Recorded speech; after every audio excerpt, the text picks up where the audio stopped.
Next on Beyond the Blockchain, founder of LGND.art, Michael Blu, talks NFTs. What are they and how do you buy one? He also responds to the controversy surrounding NFTs and are these things here to stay? Yeah, this is everybody, it's going to change the world. This is Beyond the Blockchain. Michael Blu is a Marine, a musician, a filmmaker, an author, and a crypto pioneer. He's now the co-founder of LGND, a digital arts platform built by artists. So with all his success, I wanted to find out why he's most excited about NFTs. Take a listen. First off, maybe our viewers don't know, tell us a little bit about NFTs. Well, NFTs, it's the new cool thing, right? But so much more than that. It's literally a milestone in history, just as big as the internet. In my opinion, NFTs is what's going to revolutionize how we interact, trade, sell, buy digital assets from here on out. In a nutshell, I guess we got to step back and just kind of explain what blockchain is and why it's important to society. So it's essentially a spreadsheet that's immutable, right? You put a data entry into that spreadsheet, it cannot be changed by anyone. So it secures that onto the blockchain forever, for all of time. So if you put a transaction onto the blockchain, it is there. It's called immutable, unchangeable. It's distributed, which means that it's distributed all through the world. And when you update that ledger, the whole ledger throughout the world changes. So it's a verifiable, accountable chain of events that cannot be corrupted. And so what NFTs are is attached to something called fancy smart contracts.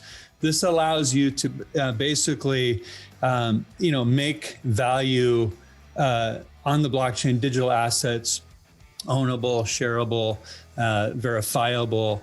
And so an NFT, which is termed for non-fungible token, is basically a really horrible way to say you can now own your art, you can now own your music, you can now own your digital life, right?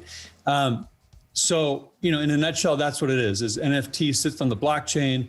You publish your master work, your photography, your oil painting that you took a picture of. You can now put that onto the blockchain as an NFT with your artist name attributed to it, about any other metadata you want attached to that, the about us or any insight or any other components or collaborators. And that will always be logged to you for the rest of time. And that opens you up to a global marketplace to where now you as the artist can now sell, share, or gift your artwork, your masterpiece to a global audience 24 hours a day, 7 days a week without asking anybody permission. So it really, for artists, you can see why so many artists have gravitated towards this space, right? Because there's no middleman. And also, doesn't the artist gain money in perpetuity no matter how many times an NFT is sold? Yes, that is true. And it's also up to the artist on how that works. I mean, the artist could choose not to gain from it, right? But in most cases, this is what's we're also working in the music and media space, as well as, art. We're really pioneering the fine art space and putting fine artists on the blockchain to basically empower them to own their IP and to monetize that. But yeah, there's something called the secondary market transaction fee. So every time that gets traded on a secondary market, anywhere in the world, that piece generates a secondary revenue back to the artist, and that will happen forever. So, it's really incredible. It's really a transaction fee for that to move, but artists would view it as a royalty that just goes on forever. Incredible. So you guys at LGND, LGND.art is the website, and it's this huge exchange of NFTs, really some fabulous art on there. You call yourselves, though, it's built by artists for artists. Just explain that a little. Yeah. Well, let's back up a little bit, and and part of your your mission, Lauren, is something that I resonate with too, because this all started with a philanthropic blockchain organization that I founded. My wife and I adopted a 9-year-old girl from Haiti. And so through that process, I wanted to find crowdfunding ways to help build schools in Haiti. And I created Uplift.art, which is dealing with art on the blockchain, NFTs. We're the first ones to do things that we've done in the blockchain space. We raised over $1 million in value to build schools in Haiti, as well as feed those school children. But what was birthed from that is LGND.art. And I, resonate with, why art, right? Is because I'm an artist myself. I'm predominantly a musician, composer, producer, but a lot of us creative types, we like to indulge in, all kinds of things, from Photoshop to drawing. My boys and I will put on Harry Potter and just, draw for hours at the kitchen table, right? So I love art of all types. So I'm inherently an artist. I know as a musician that the artist is the last one to eat, even though they're producing the works, right? So in many cases, you're begging to get paid 3 years later after the fact, right? So this is common for all artists across the board, from visual artists to musicians to actors.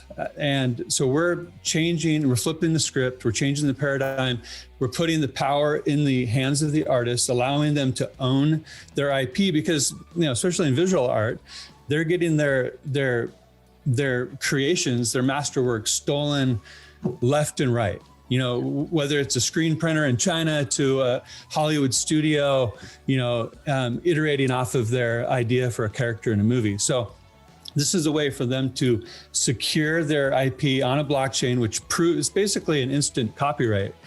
They're securing their art on the blockchain. 1 + 1 = 2, right? So any court of law will say, this is an immutable asset. This is when this took, time and date of the event. Thus, artist, John does own this IP. So it's not only a way for them to monetize their works, but also to securitize it and to prove the authenticity and also the ownership of that origination.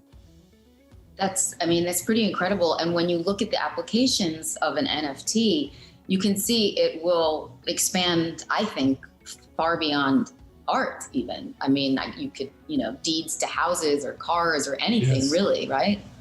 Yeah. And we're seeing that now. We're seeing the New York Stock Exchange deeply and intimately, involved in the NFT space.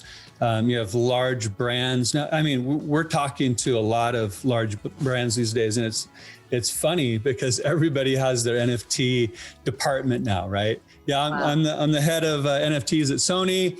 Nice to meet you, right? So it's just all of a sudden people get it, right? They understand that now you can take a digital file, securitize it on a blockchain, prove it, verify it, and also monetize it to a global audience. So yeah, this is everybody, it's going to change the world from house deeds to stocks to bonds to coupons. We're the first organization in the world through our other property, yoshidrops.com, which is basically our music offering.